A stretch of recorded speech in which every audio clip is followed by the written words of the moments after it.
Bună ziua și bine v-am găsit! Astăzi vin cu o nouă felicitare, în special pentru doamna Lida, din satul Schileni, raionul Soroca. Din partea soțului și din partea copilașilor dragi, a doi feciorași frumoși care i-a crescut cu mare drag și cu mare blândețe. Din partea soțului, Nicanor, și din partea feciorașilor, Valeric și Victoraș.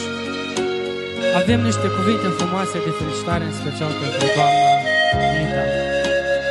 Dragă soție, dragă mamă, îți mulțumim pentru căldura și iubirea cu care ne-ai învățat să privim această lume frumoasă. De ziua ta îți dorim sănătate, iubire și tot ce poate fi mai frumos pe această lume. Să te bucuri de fiecare zi și să fii mereu înconjurată de dragoste și fericire, de prieteni adevărați. La această felicitare să știți că s-a alăturat dragul dumneavoastră soț și dragii feciorași ai dumneavoastră. Ei vă mai urează să aveți multă sănătate, bucurie, dragoste multă și prieteni care vă înconjoară la această zi frumoasă, la ai 69-lea an, a 69-lea trandafiri din viața dumneavoastră. Să trăiți la mulți ani și am să vă cânt și un sincer la mulți ani, în special pentru dumneavoastră, doamna Lidia.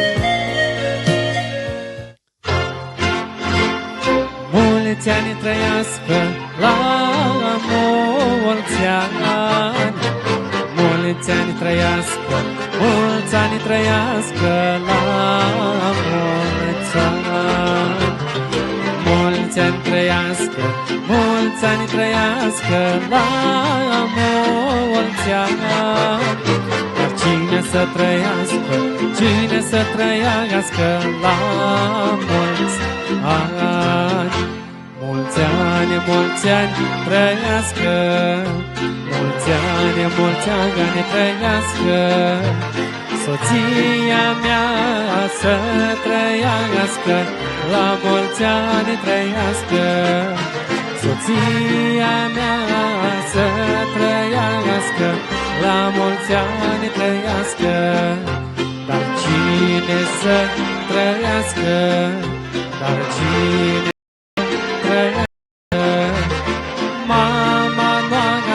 să trăiască, la mulți ani trăiască.